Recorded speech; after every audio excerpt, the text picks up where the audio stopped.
नौकरी मिली, offer letter कहता है 10 लाख। तुम पहले से हर रुपया खर्च करने का प्लान बना लेते हो। फिर पहली सैलरी आती है और कुछ गड़बड़ लगता है। बैंक में नंबर साफ तौर पर छोटा है। किसी ने चुराया नहीं, टैक्स ने चुपचाप एक हिस्सा ले लिया। ज्यादातर लोग ये गैप महसूस करते पर समझते नहीं। वो नियम सीखने की जगह टैक्स से डरते हैं। आज हम ये ठीक करेंगे, शांति से, बिना डरावने मैथ्स के। यहाँ वो दर्दनाक बात है जो ज्यादातर लोग चुपते हैं। टैक्स पर गलत सोच असली पैसे ले लेती है। कुछ रेस ठुकराते हैं डर से कि और गरीब हो जाएंगे। कुछ वो डिडक्शंस कभी क्लेम नहीं करते जो उनका हक हैं। कुछ घबराकर बस उम्मीद करते हैं कि हिसाब बैठ जाए। हर गलत सोच तुम्हारे वॉलेट में एक धीमा लीक है। समझ हर बार डर को हराती है। 2 शब्दों से शुरू करो जो लोग हमेशा मिला देते हैं। ग्रोस पे और नेट पे एक चीज नहीं। ग्रोस है ऑफर लेटर पर बड़ा नंबर। नेट है जो असल में बैंक तक पहुंचता है। सोचो 10 लाख एक पे टनल में घुसते हैं। अंदर टैक्स और कुछ कटौतियां काट ली जाती हैं। दूसरी तरफ जो निकलता है वो तुम्हारा नेट पे है। ग्रोस है वादा, नेट है सच। अब पूरे टैक्स का सबसे महंगा मिथ। रिया को रेज मिलता है और वो ठुकरा देती है। उसे डर है रेज उसे ऊंचे ब्रैकेट में धकेल देगा और पूरी सैलरी पर अब ज्यादा टैक्स लगेगा, तो वो डर से मुफ्त पैसा छोड़ देती है। ये सोच पूरी तरह साबित रूप से गलत है। रेज कभी तुम्हें कम पैसे के साथ नहीं छोड़ सकता। इस मिथ पर फॉल्स की मोहर लगाकर वजह दिखाता हूँ। अब टैक्स असल में कैसे काम करता है, कदम दर कदम। तुम्हारी पूरी इनकम एक ही रेट पर टैक्स नहीं होती।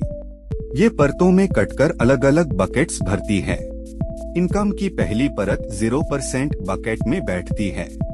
उस पहली परत पर कोई टैक्स नहीं। अगली परत 10% बकेट भरती है। ऊपर की परतें उससे ऊंचे रेट के बकेट्स भरती हैं। हर बकेट के अंदर वाली परत ही उस बकेट का रेट देती है। आरव के 10 लाख को इन बकेट्स से बहाते हैं।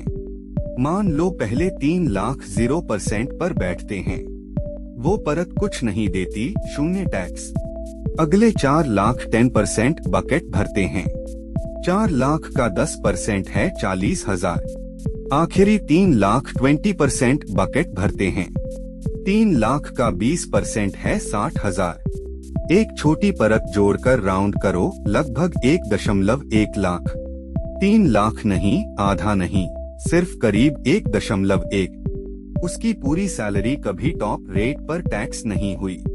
इससे हमें 2 बहुत अलग नंबर मिलते हैं। तुम्हारा मार्जिनल रेट है टॉप स्लाइस पर लगने वाला रेट। आरव की वो टॉप स्लाइस 20% पर टैक्स हुई, तो उसका मार्जिनल रेट 20% है। पर पूरी सैलरी पर उसने इतना नहीं दिया। कुल टैक्स बंटा कुल इनकम से इफेक्टिव रेट। 10 लाख पर 1.1 लाख 11%, तो मार्जिनल 20 पर इफेक्टिव सिर्फ 11। वॉलेट के लिए जो नंबर मायने रखता है वो इफेक्टिव है। अब रिया के ठुकराए रेस पर लौटो। मान लो रेस 50,000 रुपए का था। सिर्फ वो नई स्लाइस उसके टॉप रेट पर टैक्स होती है। 20% पर भी वो सिर्फ 10,000 है, तो वो 50 में से 40,000 रखती है। ज्यादा रेज हमेशा मतलब ज्यादा पैसा बचा। बाकी सैलरी पहले जैसी ही टैक्स होती है। रेज कभी तुम्हें पीछे नहीं धकेल सकता। तो ऊंचा ब्रैकेट असल में अच्छी खबर है। इसका मतलब है तुम पहले से ज्यादा कमा रहे हो। ब्रैकेट चढ़ने से तुम कभी पैसा नहीं खोते। वो इंसान मत बनो जो रेस ठुकराता है। सीखने से पहले वाली रिया मत बनो।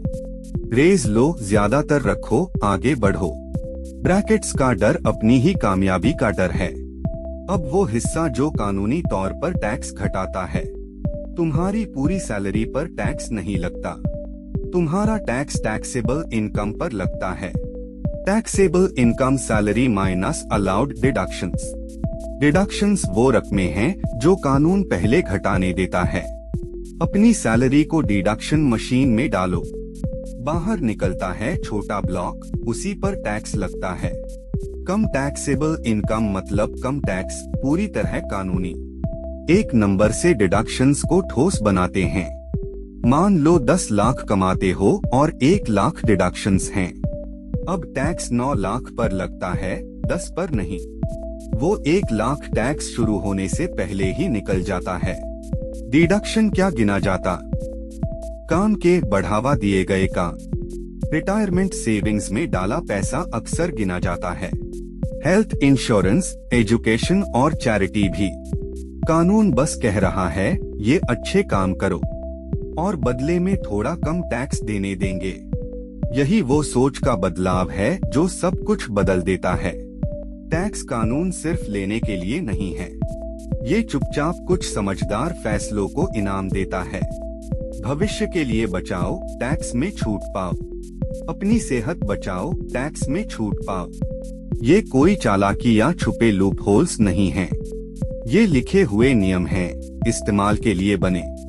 इन्हें नजरअंदाज करना इनाम बिना उठाए छोड़ना है। सबसे बड़ा कानूनी लीवर है टैक्स एडवांटेज्ड अकाउंट। इसे सरकार मंजूर वॉल्ट की तरह सोचो। अंदर डाला पैसा खास टैक्स ट्रीटमेंट पाता है। ये छुपा पैसा नहीं, पूरी तरह ऑफिशियल है। सरकार ने ये वॉल्ट्स जानबूझकर बनाए हैं। वो चाहती है तुम रिटायरमेंट और सेहत के लिए बचाओ, तो इस्तेमाल पर टैक्स रिवॉर्ड देती है। वॉल्ट के 2 दरवाजे हैं, हर एक का अपना डील। वो दरवाजा चुनो जो तुम्हारी हालत पर बैठे। दरवाजा 1, टैक्स बाद में 2, अभी नहीं। पैसा बिना टैक्स अंदर जाता और सालों बढ़ता है। टैक्स तभी देते हो जब आखिर में निकालते हो। दरवाजा 2, टैक्स अभी दो, फिर कभी नहीं। पैसा टैक्स देकर अंदर जाता, फिर टैक्स फ्री बढ़ता है। बाद में निकालो और कुछ और नहीं देना। दोनों तरह वॉल्ट के अंदर ग्रोथ सुरक्षित है। वॉल्ट के बाहर टैक्स हर साल तुम्हारे गेन्स को काटता है। अंदर तुम्हारा मनी ट्री बिना सालाना काट के बढ़ता है। यही एक डर खत्म कर देते हैं। इन अकाउंट्स का इस्तेमाल धोखा नहीं है। ये कोई शकी लूप होल या चाल नहीं है। ये ऑफिशियल दरवाजा है जो सरकार ने तुम्हारे लिए बनाया। फिर भी ज्यादातर लोग इसके पास से गुजर जाते हैं। वो टैक्स रिवॉर्ड बिना उठाए छोड़ देते हैं। कानूनी दरवाजे से गुजरना बस समझदारी है। अब वो लकीर जो कभी पार नहीं करनी। यहाँ 2 बहुत अलग चीजें हैं। टैक्स प्लानिंग कानूनी, समझदार और बढ़ावा दी हुई है। टैक्स इवेजन गैरकानूनी, खतरनाक और अपराध है। प्लानिंग मतलब नियमों को सही तरीके से इस्तेमाल करना। इवेजन मतलब इनकम छुपाना और नंबर नकली बनाना। एक साफ दरवाजा है, दूसरा एक ट्रैपडोर। एक मजबूत दीवार इन्हें बांटती है। जानो तुम किस तरफ हो। इस वीडियो की हर बात कानूनी तरफ रहती है। दोनों तरफ को बिल्कुल साफ कर देते हैं। जिस डिडक्शन के असल में हकदार हो उसे क्लेम करना कानूनी। ज्यादा क्लेम करने को नकली रिसीप्ट बनाना अपराध। रिटायरमेंट अकाउंट में पैसा डालना कानूनी और समझदार। कैश इनकम किताबों से बाहर छुपाना इवेजन। अमीर जीतने के लिए नियम नहीं तोड़ते, वो सबसे ज्यादा नियम पढ़ते हैं। यही फर्क है और ये तुम्हारे लिए भी मौजूद है। तो यहाँ तुम्हारा आसान 5 स्टेप फ्रेमवर्क है। 1, अपने मार्जिनल और इफेक्टिव रेट्स जानो। 2, हर वो डिडक्शन ढूंढो जिसके कानूनी हकदार हो। 3, जो टैक्स एडवांटेज्ड अकाउंट्स इस्तेमाल कर सको मैक्स करो। 4, जब उलझे तो असली प्रोफेशनल से पूछो। 5, थोड़ा बचाने को कभी इवेजन में मत घुसो। 5 कदम कोई डरावना मैथ्स नहीं, सब पूरी तरह कानूनी। अपना पैसा इनसे गुजारो और ज्यादा रखो। सालों में ये कैसे चलता है देखो। आरव अपने कोवर्कर्स जितनी ही सैलरी कमाता है, पर उसने रेजेस पीछे किए और हर डिडक्शन क्लेम किया। उसने हर साल अपने टैक्स एडवांटेज्ड अकाउंट्स भरे। वही पे फिर भी उसने चुपचाप ज्यादा दौलत बनाई। और वो चैन से सोता है क्योंकि कुछ भी गैरकानूनी नहीं था। वही इनकम, बेहतर नियम, शांत जिंदगी। नियम पढ़ लो तो टैक्स मॉन्स्टर नहीं रहता। ये धोखे की बात नहीं, समझ की बात है। नियम सीखो, इस्तेमाल करो और ज्यादा पैसा रखो। अगर इससे टैक्स समझ आया तो हम इसीलिए हैं। सब्सक्राइब करो और कानूनी तरीके से ज्यादा रखो।